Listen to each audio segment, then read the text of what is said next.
Winter in Chicago can be difficult for new residents or lifelong veterans. If I've learned anything from the short period of time that I've been here, it's that you have to be prepared for literally anything. And to be prepared for anything, you need to know how bad it can get. So I decided to look back on some of the worst winters in Chicago's history.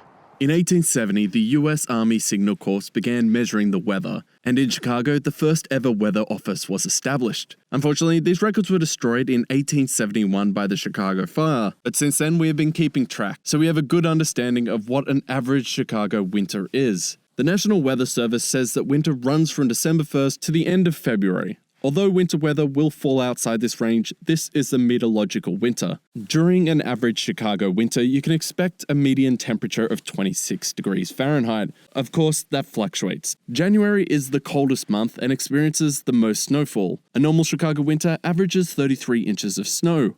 But I'm not interested in normal winters. I wanted to find the worst, and surprisingly, Chicago's worst winters aren't that hard to recall. Most Chicagoans can recall the worst winters in our history.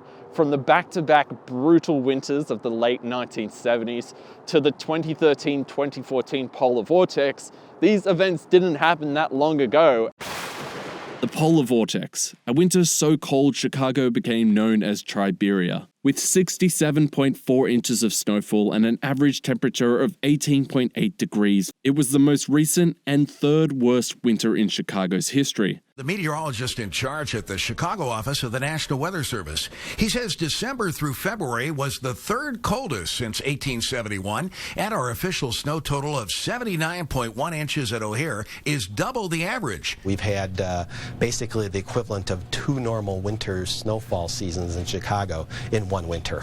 January 5th to 7th saw the Arctic chill hit the city. The coldest temperature reached -16. Schools, tourist attractions, and businesses shut down as the city went 37 consecutive hours below zero.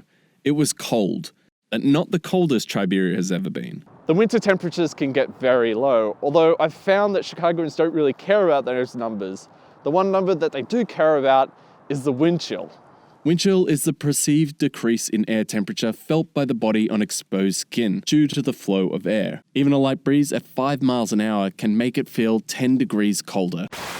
Christmas 1983 brought a bitter cold to Chicago. The city went 100 consecutive hours below zero, and on Christmas Eve, a wind chill of -82 was recorded. It was the coldest Christmas day in Chicago's history, but more than 50 cities across the country also broke records. People who dared to venture out bundled up, but try as they might, there was no escaping the brutal Arctic air.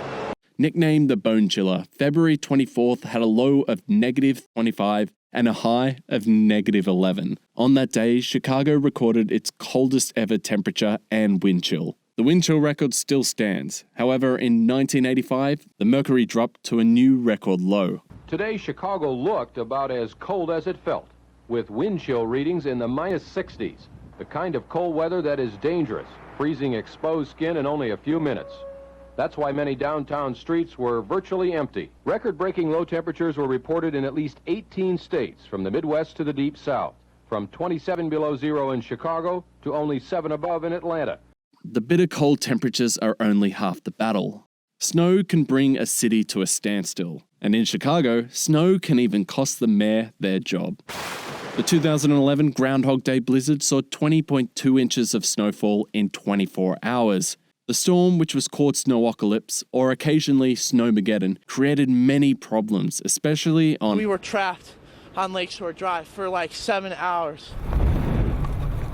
The Groundhog Day storm was the third largest in Chicago's history, and it was all too familiar for some Chicagoans. The windy city of Chicago is white as well as windy, battered by a furious winter storm which dumped 2 feet of snow across the Midwest. The big snow of January 26, 1967 holds the all-time snowfall record. The storm dropped 23 inches of snow, which shut down the city and O'Hare Airport. An estimated 2,000 cars and 500 buses were stranded on roads everywhere because the storm caught the city completely by surprise. Early predictions were for only 1 inch of snow. During the morning commute, 4 inches had accumulated, and the revised prediction jumped to 15 inches. Plows struggled to clear the streets, which were littered with cars and buses. It took days to remove the snow. There was so much that they began dumping it in the river. The big snow of 1967 was the worst snowstorm in Chicago's history. Some winters have record negative temperatures, others crippling snowstorms, although the harshest winters in Chicago history have both. The winters of 1976 to 1979. Any one of these winters would be tough to live through. However, nobody could imagine they would see 3 in a row. All 3 of these winters are in the top 6 of Chicago's coldest winters ever recorded, and 2 of them broke the all-time seasonal snowfall record. So, how did it all unfold? The National Weather Service reports so far this has been the coldest winter in Chicago since 1872. During the first winter, Chicago had an average temperature of 19 degrees. December 28th to the 8th of February was the longest continuous string of sub-freezing temperatures in Chicago's history.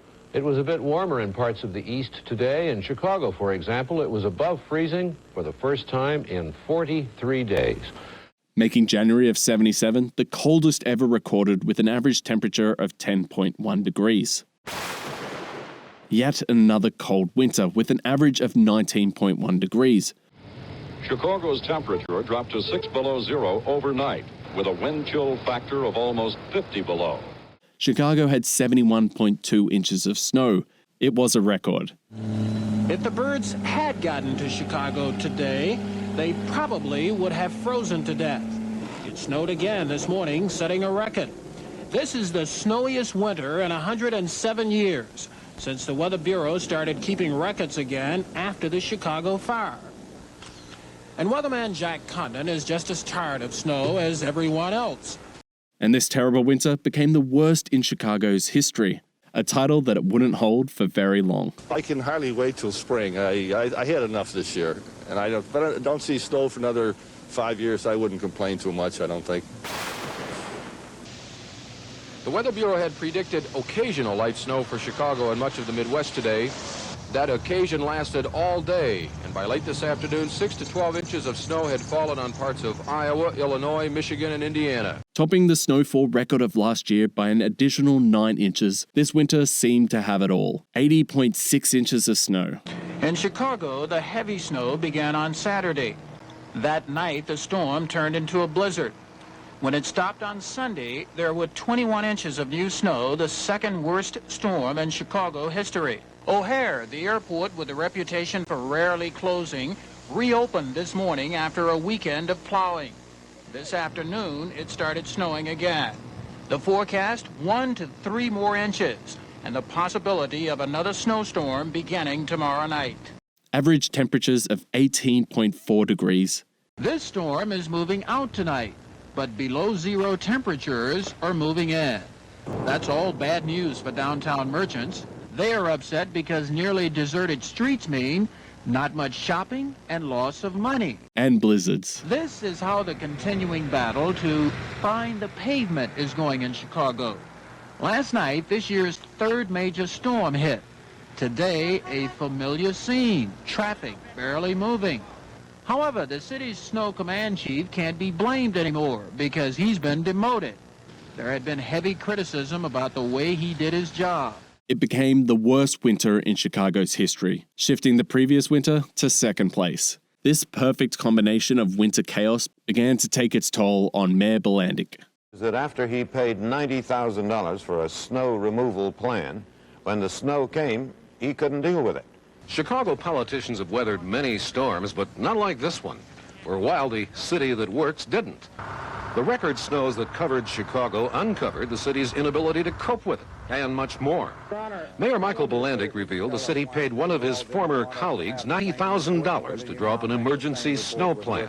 But it wasn't a plan, only an outline of what such a plan should include. All this at a time Mayor Bilandic is running in a Democratic primary for his first 4-year term. I'm Jane Byrne, Commissioner of Consumer Sales under the late Mayor Daley. He taught me about planning, he taught me about government, and he taught me about people. Needless to say, she won, and Chicago has learnt that when it comes to winter, you can never be too prepared. Winters in Chicago can prove difficult, but we pride ourselves on making our way through it and handling that. On days even like today, we're able to manage the snow where other cities would simply just shut down. If you like this video, give it a like and consider subscribing and checking out my other Chicago videos on my channel. I'm gonna get the hell out of this weather because it's freezing, but come to Chicago, you can enjoy it as well.